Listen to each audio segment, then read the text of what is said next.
At ang pasaway at hindi pasaway.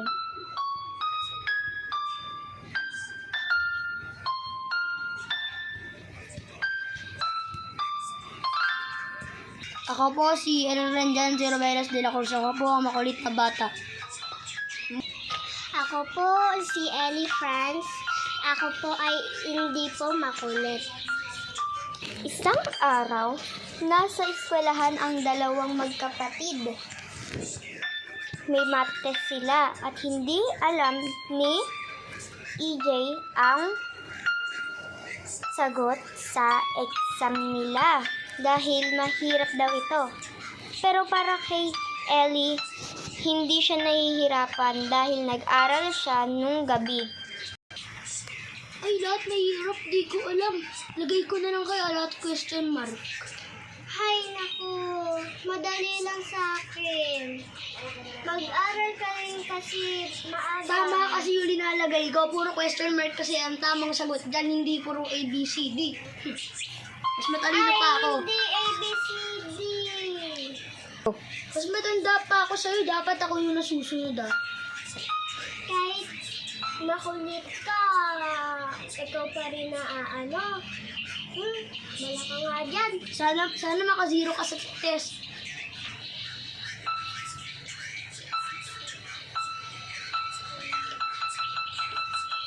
Ilalagay ko nga yung mukha ni Ellie ng... Class! Class? Class. So, akin na yung mga test paper niyo. So, Tapos ano? ka na? So ano po, teacher? Akin na. Akin na yung test paper mo. Eto din. Ano na naman tong pinagsusulat ni EJ? Ako nakapulit, hindi ikaw. Baka ikaw. Hindi ka perfect, ako yung perfect. Ako yun. Ako yun. Ako yun. Ikaw yung zero. Lagot ka kay mom. Dapat ako Aray, teacher! Huwag kayo mag-aaway dyan. Bakit, ma'am? Sinuntok ko siya.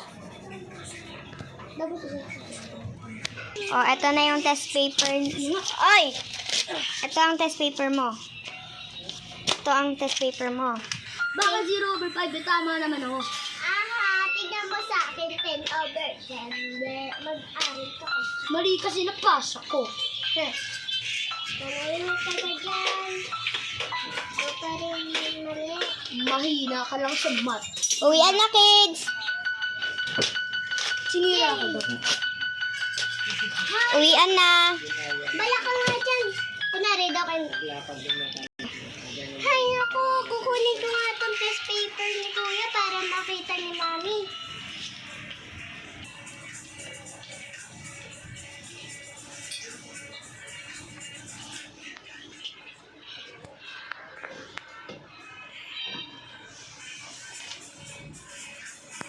Okay na. Naka-10/10 ako. Galing ko, no?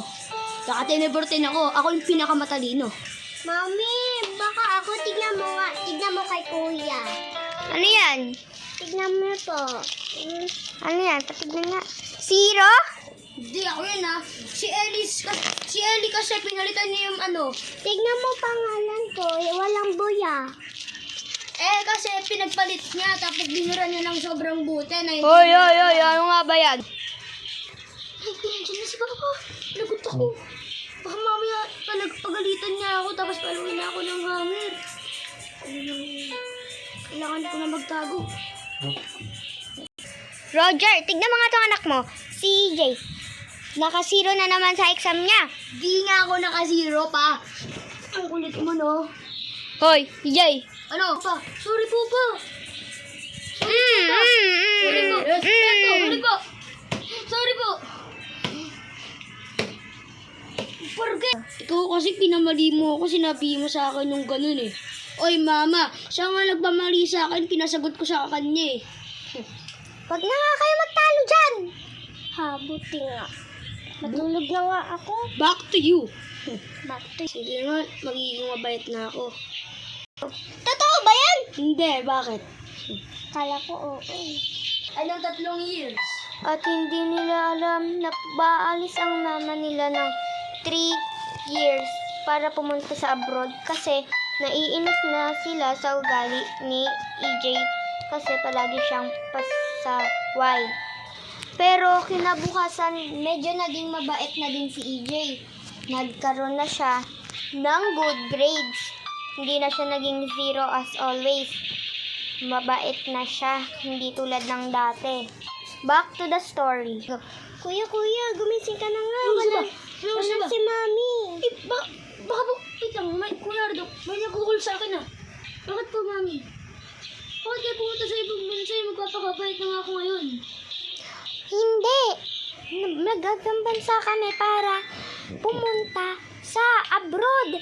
Kasi palagi kayong pasaway. Palagi kang pasaway. Aray ka inamang are?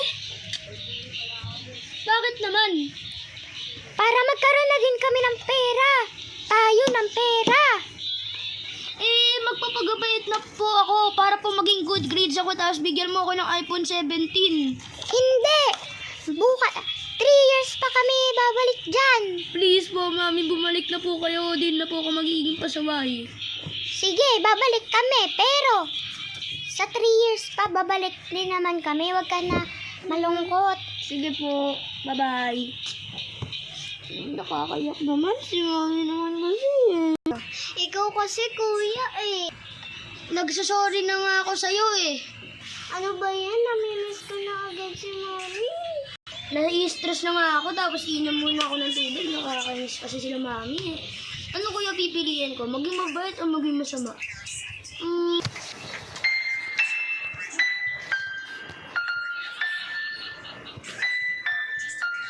At pinili ni EJ maging mabait para hindi siya papaluin na ng papa at mama niya.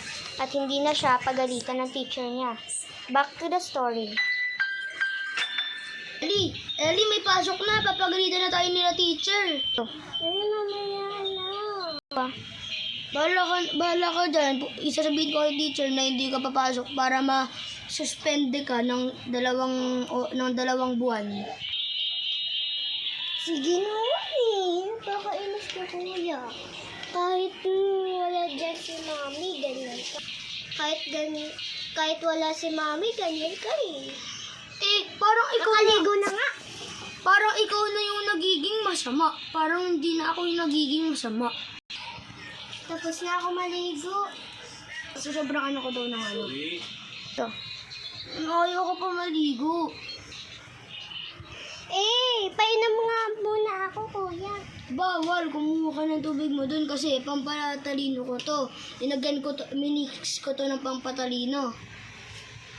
Hay, nako, pampatain lang yan. Meron akong pampatalino ako dun sa rep. Bala ka nga dyan. Baka kinuha mo yun, Hindi, bumili ako kasi nakita ko yung pera ni mama nandun.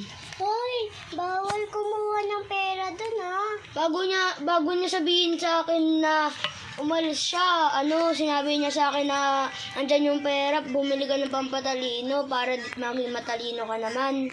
Hay, sus, kumuha na nga ako sa rep. Ay naku, parang siya na talaga yung nagiging masama. Hay. Ay, naku. Ano nga ako dito? Wait lang. Wait lang. Kumuha muna ako ng vitamins ko. Ito.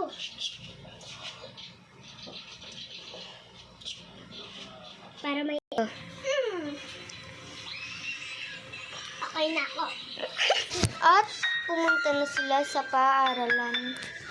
Dahil maliliit na din sila sa kanilang klase. Ang unang klase na nakita nila, bibigyan daw nila ng 500 pesos.